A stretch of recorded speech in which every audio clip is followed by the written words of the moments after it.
과연 어떤 나라의 사람들이 타국의 재난 현장에서 자신의 생명을 걸고 낯선 이를 구할까요? 일본 구조대조차 포기한 절망적인 상황에서 마지막 순간 기적처럼 나타난 그들은 누구였을까요?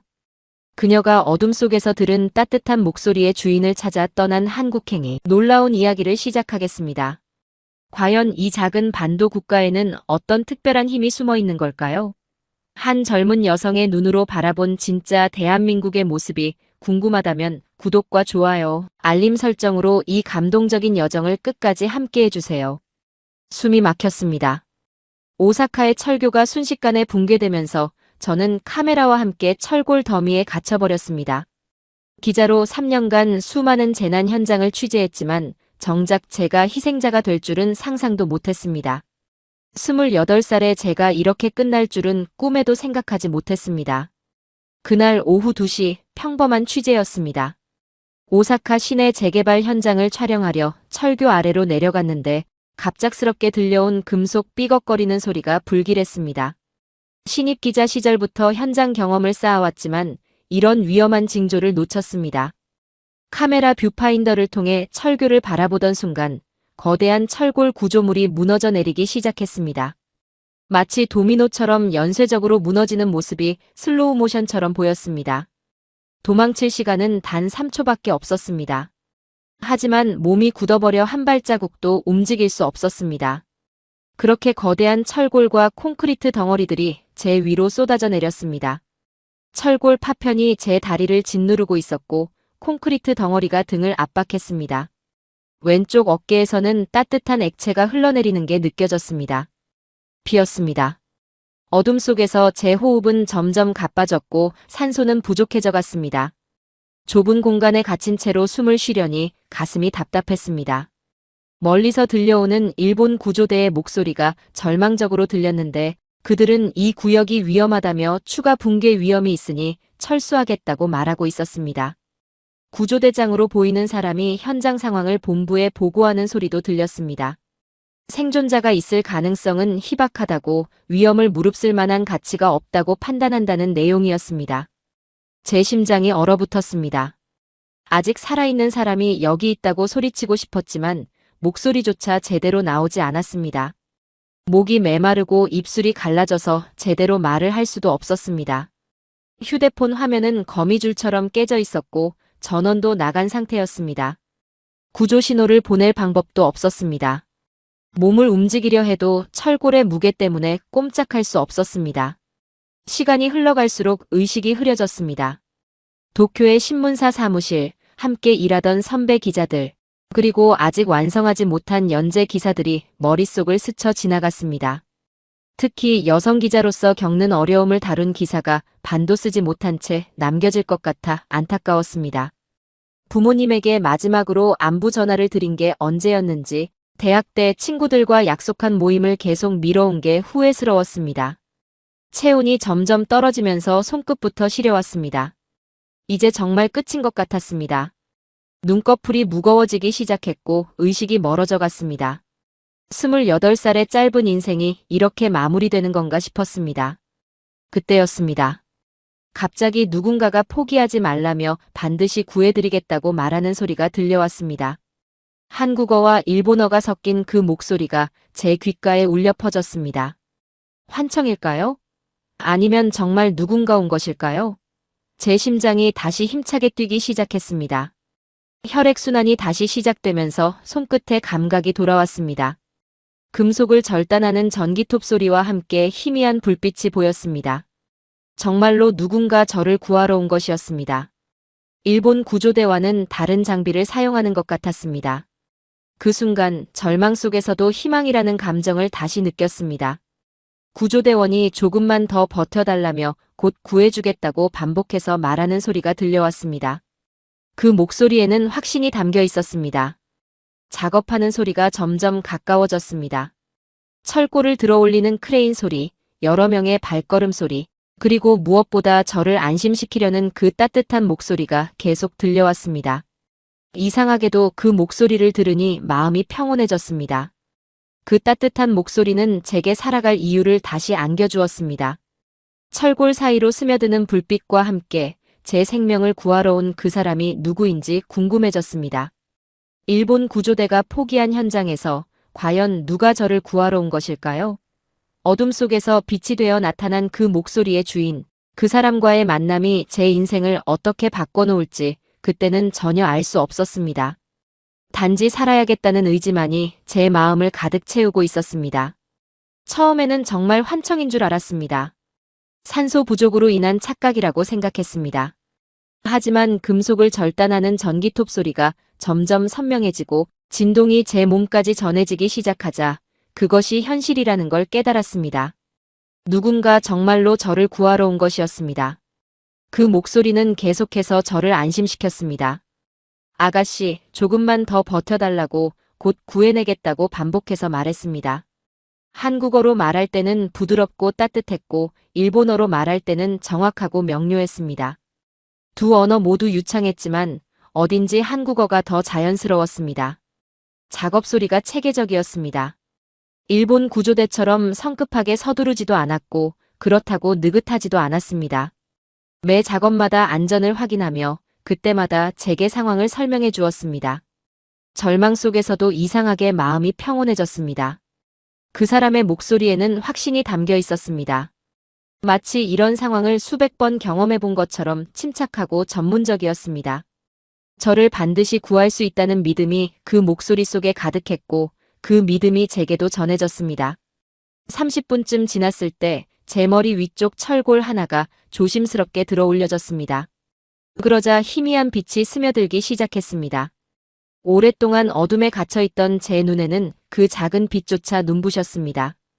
동시에 신선한 공기가 조금씩 들어오기 시작했습니다. 구조대원이 말했습니다. 이제 절반 정도 진행되었다고, 조금만 더 기다리면 완전히 구출할 수 있다고 했습니다. 그리고 저에게 이름을 물어보았습니다. 저는 간신히 목소리를 내어 사토 유리라고 답했습니다. 그러자 그 사람이 말했습니다. 사토 씨, 곧 만날 수 있을 것이라고, 조금만 더 힘내달라고 했습니다. 작업이 계속되었습니다. 이번에는 제 다리를 누르고 있던 큰 철골을 제거하는 작업이었습니다. 가장 위험한 작업이라고 미리 경고해 주었습니다. 자칫하면 다른 철골이 무너질 수 있으니 절대 움직이지 말라고 당부했습니다. 삐걱거리는 소리와 함께 무거운 철골이 천천히 들어 올려졌습니다. 제 다리에 가해지던 압박감이 점점 줄어들었습니다. 혈액순환이 다시 시작되면서 다리에 감각이 돌아왔습니다. 아팠지만 그 아픔조차 반가웠습니다. 마침내 마지막 장애물인 콘크리트 덩어리를 제거할 차례가 왔습니다. 구조대원이 저에게 보호용 천을 건네주었습니다. 철골 사이로 손을 뻗어 제게 전달해 준 것이었습니다. 그 순간 저는 그 손을 처음으로 보게 되었습니다. 거칠지만 따뜻한 손이었습니다. 그리고 마침내 무거운 콘크리트 덩어리가 크레인에 의해 들어 올려졌습니다. 제 등에 가해지던 마지막 압박이 사라졌습니다. 자유로워진 순간이었습니다. 하지만 너무 오랫동안 갇혀있던 탓에 몸을 제대로 가누지 못했습니다. 그때 그 손이 제게로 다가왔습니다. 철골 더미 사이로 뻗어진 그 손을 저는 꽉 붙잡았습니다. 생명줄을 잡은 것 같았습니다. 그 손이 저를 천천히 끌어내기 시작했습니다. 드디어 그 좁은 공간에서 벗어날 수 있었습니다. 빛이 쏟아져 들어왔습니다. 너무 밝아서 눈을 뜰 수 없었지만 그 빛이 이렇게 소중할 줄은 몰랐습니다. 신선한 공기가 제 폐를 가득 채웠습니다. 살아있다는 실감이 온몸으로 퍼져나갔습니다. 구조된 순간 저는 그 구조대원을 제대로 볼 수 있었습니다. 30대 중반쯤 되어 보이는 남성이었는데 헬멧을 벗은 얼굴이 땀으로 범벅이 되어 있었습니다. 하지만 그 눈에는 안도의 빛이 가득했습니다. 그는 저에게 말했습니다. 정말 다행이라고, 포기하지 않아서 고맙다고 했습니다. 오히려 구조받은 저에게 고맙다고 하는 그의 모습이 인상적이었습니다. 그리고 곧 병원으로 이송될 것이라고, 부상이 심하지 않으니 걱정하지 말라고 안심시켜 주었습니다. 구급차가 도착했을 때 저는 그 구조대원에게 물어봤습니다. 이름이 무엇이냐고, 어떻게 감사 인사를 드려야 하냐고 했습니다. 하지만 그는 미소만 지으며 말했습니다. 무사히 회복되는 것이 가장 좋은 감사라고, 건강하게 살아가는 모습을 보여달라고 했습니다. 구급차가 출발하면서 창문으로 그를 마지막으로 바라봤습니다. 그는 여전히 현장에서 정리 작업을 하고 있었습니다. 그 뒷모습을 보며 저는 마음속으로 다짐했습니다. 반드시 다시 만나서 제대로 된 감사 인사를 전하겠다고 말입니다. 병원 침대에서 눈을 떴을 때 제일 먼저 찾은 건 생명의 은인이었습니다. 간호사에게 물어봤지만 구조대원들은 이미 다음 현장으로 떠난 뒤였다고 했습니다. 이름도 소속도 알 수 없다는 대답만 돌아왔습니다. 제 마음은 허전함으로 가득 찼습니다. 의사는 기적이라고 말했습니다. 그 정도 사고에서 경미한 외상만으로 끝난 것은 정말 드문 일이라고 했습니다. 하지만 저에게는 기적이 아니었습니다. 그것은 한 사람의 용기와 전문성, 그리고 포기하지 않는 의지가 만들어낸 결과였습니다. 병실 창문으로 보이는 오사카 거리는 평소와 다름없이 분주했습니다. 사람들은 각자의 일상을 살아가고 있었고 철교 붕괴 사고는 이미 어제 뉴스가 되어버린 것 같았습니다. 하지만 저에게는 모든 것이 달라 보였습니다. 하늘이 더 파랗고 바람이 더 시원했습니다. 이번 이틀째 동료 기자가 문병을 왔습니다. 그는 제게 복귀 일정을 물어봤고 언제 다시 취재에 나설 수 있는지 궁금해했습니다. 하지만 저는 그런 것보다 더 중요한 일이 있다고 느꼈습니다. 제 생명을 구해준 그 사람을 찾는 것, 그리고 진심으로 감사 인사를 전하는 것이었습니다. 퇴원하기 전날 밤 잠이 오지 않았습니다. 어둠 속에서 들려왔던 그 목소리가 계속 맴돌았습니다. 한국어와 일본어가 섞인 그 따뜻한 목소리, 확신에 찬 그 말투가 제 기억 속에서 생생하게 되살아났습니다. 저는 결심했습니다. 직접 찾아가서 감사의 마음을 전하겠다고, 기자로서가 아니라 한 인간으로서 반드시 만나야겠다고 다짐했습니다. 병원 행정실에서 구조 작업에 대한 자료를 요청했습니다. 하지만 일본 소방서에서는 공식적인 구조 작업만 기록되어 있다고 했습니다. 제가 말하는 구조대원에 대한 정보는 찾을 수 없다는 답변이었습니다. 이상했습니다. 분명 누군가 저를 구했는데 공식 기록에는 없다는 것이었습니다. 현장을 다시 찾아갔습니다. 철교는 이미 철거 작업이 시작되었고 사고 흔적은 거의 남아있지 않았습니다. 현장 관리소장에게 물어봤지만 그 역시 공식 구조대 외에는 아무도 출입하지 않았다고 단언했습니다. 하지만 저는 포기할 수 없었습니다. 인근 상가를 돌아다니며 목격자를 찾았습니다. 한 카페 사장이 말했습니다. 그날 밤 늦게 외국인 같은 구조대원들이 특수장비를 가지고 현장에 들어가는 것을 봤다고 했습니다. 일본 소방서와는 다른 유니폼을 입고 있었다고 기억한다고 했습니다. 그리고 그들이 사용하던 언어가 한국어 같았다고 증언했습니다. 한국어. 그 단어가 제 가슴을 뛰게 만들었습니다. 그렇다면 제가 기억하는 그 목소리, 한국어와 일본어를 자유자재로 구사했던 그 구조대원은 한국 사람일 가능성이 높았습니다. 더 많은 사람들을 만났습니다. 편의점 직원은 그날 밤 한국 구조대 차량을 봤다고 했습니다. 택시 기사는 한국 구조대원들을 공항까지 태워줬다고 기억했습니다. 조각조각 모아진 증언들이 하나의 그림을 그려나가기 시작했습니다. 한국 국제구조대. 그들이 일본의 요청을 받아 긴급히 파견되었고 일본 구조대가 포기한 현장에서 저를 구해낸 것 같았습니다. 그리고 구조 작업이 끝나자마자 다음 현장으로 떠났거나 아니면 한국으로 돌아갔을 것입니다. 그 순간 저는 깨달았습니다. 단순히 감사 인사를 전하는 것으로는 부족하다는 것을요. 저는 그 사람을, 그 팀을 직접 만나고 싶었습니다. 그들이 어떤 사람들인지, 어떤 마음으로 타국의 재난 현장에 달려오는지, 그리고 왜 그토록 확신에 찬 목소리로 저를 안심시킬 수 있었는지 알고 싶었습니다. 제 마음속에서 새로운 결심이 자라나고 있었습니다. 한국에 가는 것입니다. 그곳에서 제 생명의 은인을 찾고 직접 만나서 감사의 마음을 전하는 것입니다. 그리고 어쩌면 그 과정에서 제가 몰랐던 새로운 세상을 발견할 수도 있을 것 같았습니다. 기자로서의 호기심이 아니라 28살 여성으로서의 간절함이 저를 한국으로 이끌고 있었습니다. 한국 땅을 밟는 순간 두려움보다 설렘이 앞섰습니다. 인천공항은 생각보다 현대적이고 깔끔했습니다. 일본과는 다른 독특한 에너지가 공항 곳곳에서 느껴졌습니다. 사람들의 걸음걸이도 빨랐고 목소리도 활기찼습니다. 언어도 문화도 낯설었지만 첫 발을 내딛는 순간부터 도움의 손길이 이어졌습니다. 입국 심사대에서 방문 목적을 물어봤을 때 저는 잠시 망설였습니다. 생명의 은인을 찾으러 왔다고 말하기에는 너무 개인적인 이유였고 관광이라고 하기에는 목적이 뚜렷했습니다. 결국 취재차 왔다고 대답했는데 심사관이 친절하게 웃으며 한국 여행을 즐기라고 말해주었습니다. 공항에서 서울역까지 가는 기차 안에서 창밖을 바라봤습니다. 일본과 비슷하면서도 다른 풍경이었습니다. 아파트들이 산을 따라 층층이 쌓여있는 모습이 독특했고 한강이 도시를 가로지르며 흐르는 모습이 아름다웠습니다. 기차 안에서도 사람들이 서로 자리를 양보하고 짐을 들어주는 모습을 자주 볼 수 있었습니다. 서울역에 도착했을 때 지하철 노선도 앞에서 한참을 헤맸습니다. 한글로 된 역명들이 모두 비슷해 보였고 어디로 가야 할지 감을 잡을 수 없었습니다. 소방서 위치를 미리 조사해왔지만 실제로 길을 찾는 것은 별개 문제였습니다. 스마트폰에 번역 앱을 켜고 있을 때였습니다.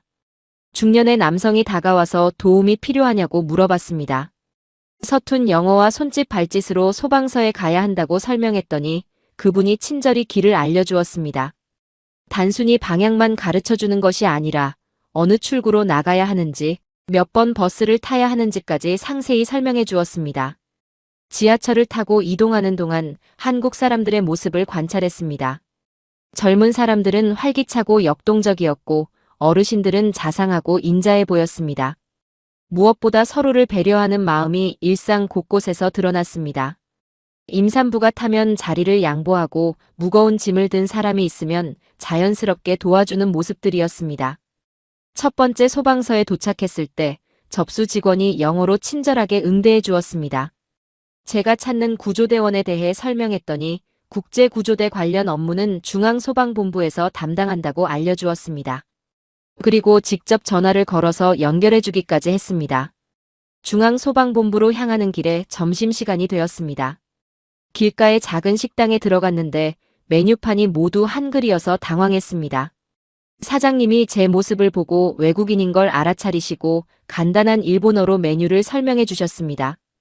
김치찌개를 권해주셨는데 처음 먹어보는 맛이었지만 따뜻하고 깊은 맛이 일품이었습니다. 식사 중에 옆 테이블의 가족들이 저를 신경 써주었습니다. 어린 딸이 호기심 어린 눈으로 저를 바라보다가 엄마에게 뭔가 물어봤고 엄마가 조용히 일본에서 온 손님이라고 설명하는 모습이 보였습니다. 그리고 나중에 나갈 때 그 아이가 손을 흔들어 인사해 주었습니다. 중앙소방본부에 도착해서 국제구조대 담당자를 만날 수 있었습니다. 제 사연을 들은 담당자는 깊이 감동하며 오사카 파견 당시의 자료를 찾아보겠다고 약속해 주었습니다. 하지만 개인정보 보호 때문에 구조대원의 신상 정보는 공개할 수 없다고 했습니다. 다만 제 감사 인사를 전달해 주겠다고 말씀해 주었습니다. 그때부터 저는 느꼈습니다. 이곳은 단순히 다른 나라가 아니라 마음이 살아있는 곳이라는 것을요.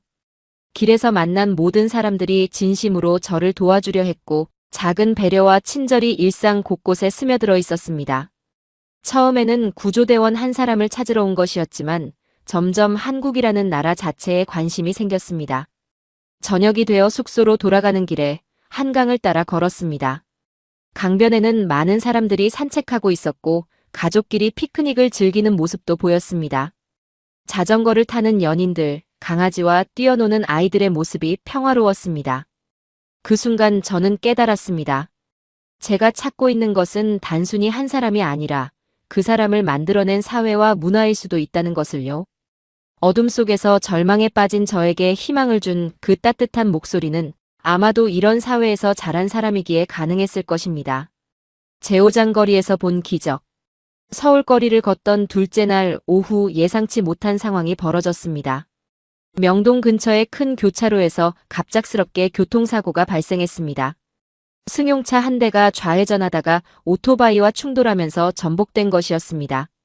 오토바이 운전자는 도로 한복판에 쓰러져 있었고 승용차는 뒤집힌 채 연기를 내뿜고 있었습니다. 저는 본능적으로 카메라를 꺼내려 했습니다. 기자로서 3년간 몸에 밴 습관이었습니다. 하지만 그 순간 놀라운 일이 벌어졌습니다. 주변에 있던 시민들이 순식간에 현장으로 달려든 것입니다. 구경하러 몰려든 것이 아니라 도움을 주기 위해서였습니다. 가장 먼저 달려온 것은 인근 가게에서 일하던 젊은 남성이었습니다. 그는 망설임 없이 전복된 차량으로 향했습니다. 차 안에 사람이 있는지 확인하고 큰 소리로 의식을 묻기 시작했습니다. 곧이어 다른 시민들도 하나둘 합류했습니다. 회사원으로 보이는 중년 남성, 쇼핑을 하던 주부, 학교를 마치고 돌아가던 학생까지 모두 함께 뛰어들었습니다. 오토바이 운전자 곁에는 간호사로 보이는 여성이 무릎을 꿇고 응급처치를 하고 있었습니다. 의식은 있지만 다리 부상이 심해 보인다고 큰 소리로 알렸습니다. 그러자 누군가 재빨리 구급차를 불렀고 다른 사람은 교통을 통제하기 시작했습니다. 전복된 차량에서는 운전자의 신음소리가 들려왔습니다. 차문이 심하게 찌그러져서 열리지 않았고 연기가 계속 나오고 있어 위험한 상황이었습니다. 그때 시민들이 힘을 합쳤습니다. 한 사람이 지휘를 맡았고 나머지 8명 정도가 차량 한쪽을 들어올리기 시작했습니다. 하나, 둘, 셋. 구호에 맞춰 모든 사람이 힘을 모았습니다. 처음에는 조금밖에 들리지 않았지만 점점 더 많은 사람들이 합류했습니다. 지나가던 택시기사도 차를 세우고 달려왔고 근처 상가에서 일하던 직원들도 나와서 도왔습니다. 마침내 차량이 정상 위치로 돌아섰습니다. 차문이 열리자 운전자가 보였습니다. 의식은 있었지만 어깨 부상으로 혼자서는 빠져나올 수 없는 상태였습니다. 2명의 시민이 조심스럽게 운전자를 차 밖으로 끌어냈습니다. 그 과정에서도 목과 척추 손상을 우려해 최대한 신중하게 움직였습니다. 기자로 여러 사고 현장을 목격했지만 이런 장면은 처음이었습니다. 일본에서라면 대부분의 사람들이 구경만 하거나 전문가가 올 때까지 기다렸을 것입니다.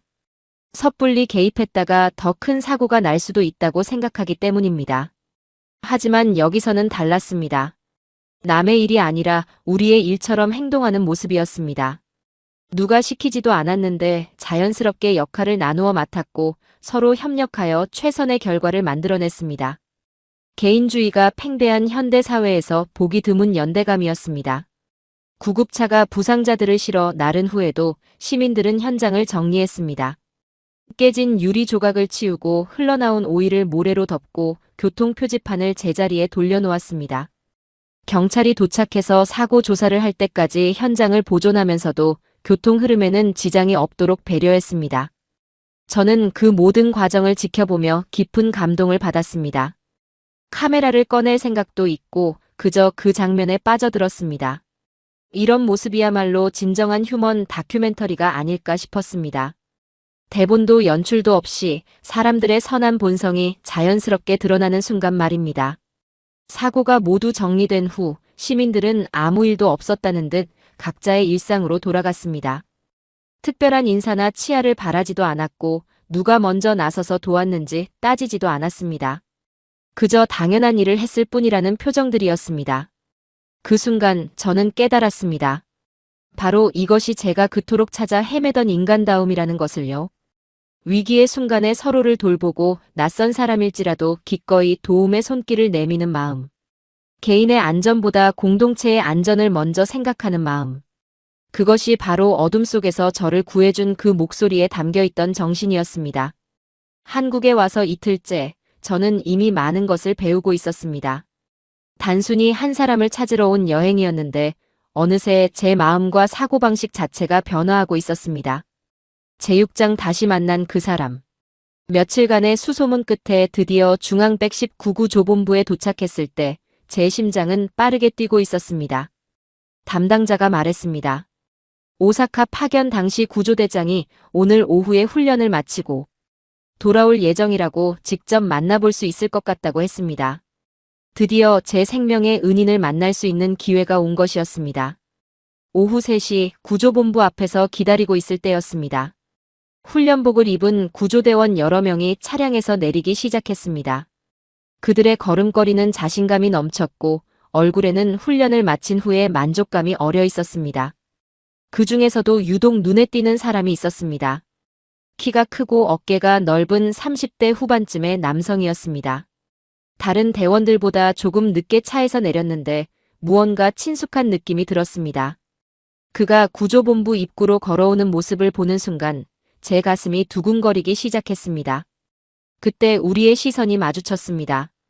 그는 잠시 걸음을 멈추고 저를 바라보았습니다. 몇 초간의 정적이 흘렀고 그의 표정이 놀라움으로 바뀌었습니다. 그리고 천천히 제게 다가오면서 조심스럽게 물어봤습니다. 혹시 그때 그 기자님이냐고, 오사카에서 구조했던 사토 씨가 맞느냐고 했습니다. 저는 눈물이 터질 뻔했습니다. 바로 그 목소리였습니다. 어둠 속에서 절망에 빠진 저에게 희망을 주었던, 포기하지 말라고 말했던 그 따뜻한 목소리였습니다. 네, 맞습니다. 당신이 저를 구해주셨죠. 간신히 목소리를 내어 대답했습니다. 그의 이름은 박민준이었습니다. 중앙 119구조본부 국제구조대 대장으로 15년간 구조 업무에 종사해온 베테랑이었습니다. 그는 제 손을 맞잡으며 말했습니다.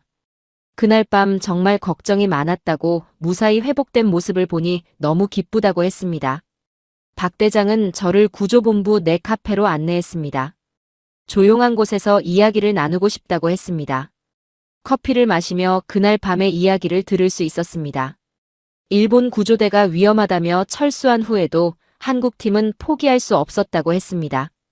생명 신호가 감지되는 한 끝까지 시도해봐야 한다는 것이 그들의 신념이었습니다. 그는 말했습니다.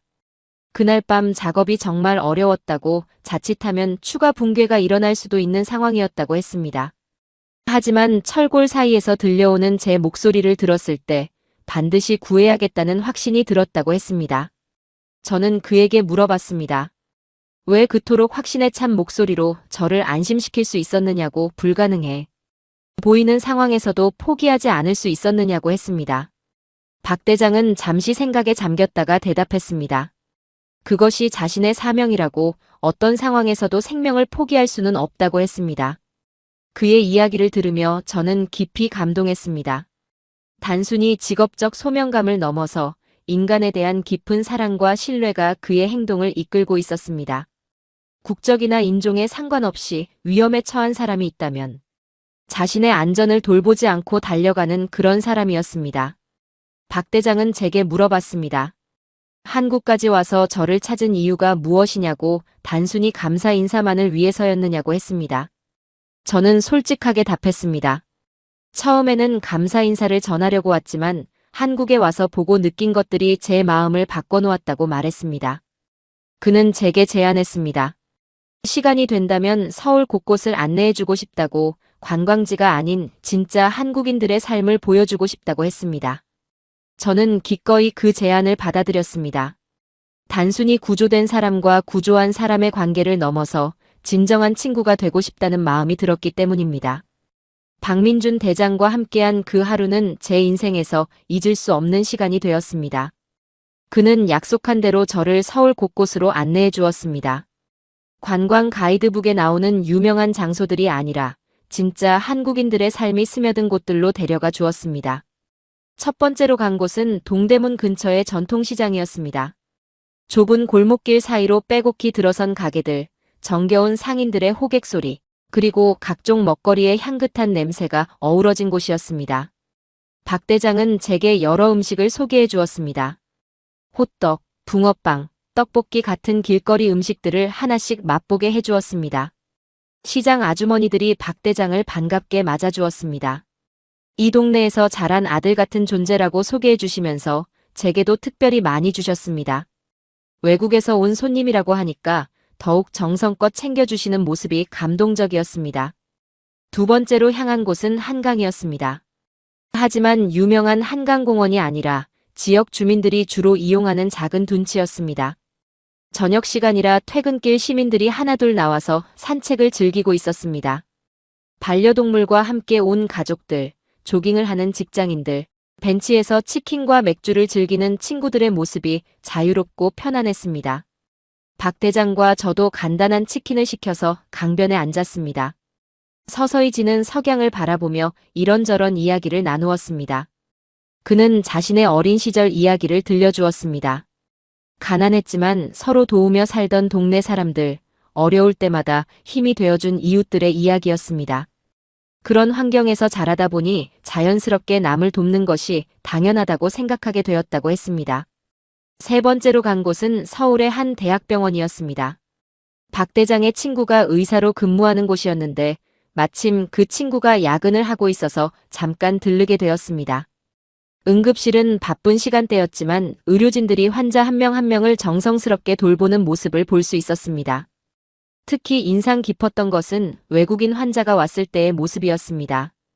언어가 통하지 않아 어려워하는 환자를 위해 간호사가 번역 앱을 켜고 의사는 몸짓을 섞어가며 친절하게 설명하는 모습이었습니다.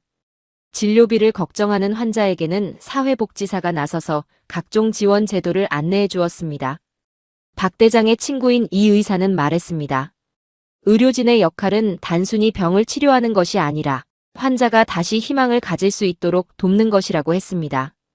특히 외국인 환자들의 경우 의료 시스템에 대한 이해가 부족하고 두려움이 클 수 있기 때문에 더욱 세심한 배려가 필요하다고 설명했습니다. 저녁 늦은 시간 마지막으로 간 곳은 박 대장의 동네 근처에 있는 작은 공원이었습니다. 아파트 단지 사이에 자리한 소박한 공원이었지만 주민들의 사랑을 받는 공간 같았습니다. 늦은 시간에도 산책하는 어르신들, 운동하는 주민들이 있었습니다. 벤치에 앉아서 박 대장은 저에게 물어봤습니다. 하루 종일 함께 다니면서 어떤 느낌이 드는지, 한국에 대한 인상이 어떻게 바뀌었는지 궁금하다고 했습니다. 저는 솔직하게 답했습니다. 처음에는 단순히 감사 인사를 전하려고 왔지만 지금은 완전히 다른 마음이 되었다고 말했습니다. 시장에서의 활기찬 풍경, 한강에서의 자유로운 분위기, 병원에서 본 따뜻한 의료 현장까지 모든 것이 제게는 새로운 경험이었습니다. 그리고 그 모든 장면에서 공통적으로 느낀 것은 사람에 대한 관심과 배려였습니다. 박 대장이 미소 지으며 말했습니다. 한국도 급속한 발전 과정에서 많은 문제들이 생겼지만 여전히 사람 간의 정이 살아있는 사회라고 생각한다고 했습니다. 그리고 그런 정신이 있기에 자신들도 다른 나라의 재난 현장에서 최선을 다할 수 있는 것 같다고 덧붙였습니다. 그날 밤 숙소로 돌아가는 길에 저는 많은 생각에 잠겼습니다. 기자가 아니라 한 명의 사람으로서 한국을 온전히 체험할 수 있었습니다.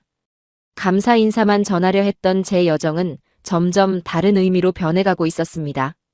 한국에서의 마지막 날이 다가왔습니다. 박민준 대장과 함께 보낸 일주일은 제 인생을 완전히 바꿔놓았습니다. 처음 인천공항에 도착했을 때의 저와 지금의 저는 완전히 다른 사람이 된 것 같았습니다. 단순히 감사 인사를 전하려던 목적이었는데 어느새 제 인생의 방향 자체가 달라져 있었습니다. 공항으로 떠나기 전 박 대장과 마지막 식사를 했습니다.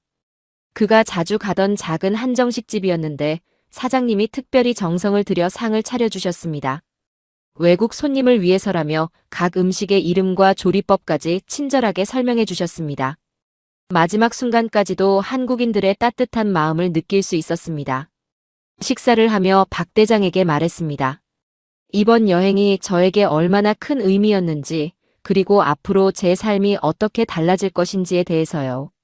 저는 더 이상 단순히 사건을 기록하는 기자가 아니라 사람들의 연대와 희망을 전하는 새로운 길을 걷고 싶어졌다고 고백했습니다. 오사카 철교 붕괴 현장에서 절망에 빠졌을 때 어둠 속에서 들려온 그 목소리가 제게 두 번째 삶을 선물해 주었다고 말했습니다. 그리고 한국에서 보고 느낀 모든 것들이 그 선물의 진정한 의미를 깨닫게 해주었다고 덧붙였습니다. 생명을 구한다는 것은 단순히 숨을 쉬게 하는 것이 아니라 다시 꿈을 꿀 수 있게 하는 것이라는 걸 알게 되었습니다. 박 대장은 제 손을 잡으며 말했습니다. 자신도 그날 밤 이후로 구조일에 대한 생각이 많이 바뀌었다고 했습니다. 단순히 기술적으로 사람을 구하는 것을 넘어서 그 사람의 인생에 새로운 의미를 부여하는 일이라는 걸 깨달았다고 합니다. 그리고 제가 한국까지 찾아온 모습을 보며 자신의 일이 얼마나 소중한지 다시 한번 느꼈다고 했습니다. 공항으로 가는 길에서 박 대장이 제안했습니다. 앞으로도 계속 연락하며 지내자고, 그리고 기회가 되면 일본에도 놀러 가겠다고 했습니다. 또한 제가 한국에 대해 쓰게 될 기사나 책이 있다면 언제든 도와주겠다고 약속했습니다. 저 역시 한국과 일본 사이의 가교 역할을 하고 싶다는 마음을 전했습니다. 인천공항 출발 게이트에서 작별 인사를 나누던 순간이 가장 감동적이었습니다. 박 대장은 제게 작은 선물을 건네주었습니다. 한국 전통 매듭으로 만든 열쇠고리였는데 생명과 희망을 상징하는 의미가 담겨 있다고 설명했습니다. 그리고 힘들 때마다 이것을 보며 한국에서의 시간을 기억해달라고 당부했습니다. 저도 그에게 작은 선물을 드렸습니다. 제가 항상 지니고 다니던 기자용 볼펜이었는데 수많은 기사를 써온 의미 있는 물건이었습니다. 이제 새로운 종류의 글을 쓰게 될 것 같으니 이 펜의 역할도 바뀌어야 할 것 같다고 말했습니다. 그는 고맙다며 소중히 간직하겠다고 약속했습니다. 비행기가 이륙하며 서울의 야경을 내려다볼 때 제 눈에 눈물이 맺혔습니다.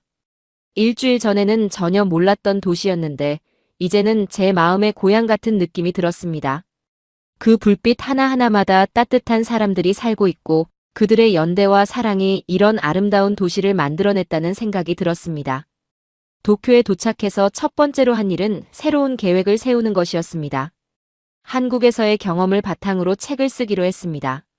단순한 여행기가 아니라 위기의 순간에 드러나는 인간의 선한 본성과 연대의 힘에 대한 이야기였습니다. 그리고 한국과 일본 사이의 진정한 이해와 우정을 위한 가교 역할을 하고 싶었습니다. 몇 달 후 첫 번째 원고를 완성했을 때 박 대장에게 가장 먼저 보여드렸습니다. 그는 제 글을 읽고 깊이 감동했다며 한국에서도 출간되면 좋겠다고 말했습니다. 그리고 실제로 한국의 출판사와 연결해 주어서 양국에서 동시 출간할 수 있게 되었습니다. 책이 출간된 후 많은 독자들로부터 편지를 받았습니다. 특히 인상 깊었던 것은 일본에 사는 한국인들과 한국에 사는 일본인들의 반응이었습니다. 제 이야기를 통해 양국 간의 이해가 깊어졌다는 내용들이었습니다. 그 순간 제가 선택한 길이 옳았다는 확신이 들었습니다. 지금도 박 대장과는 정기적으로 연락하고 있습니다. 서로의 근황을 전하고 때로는 국제구조 활동에 대한 정보도 공유합니다.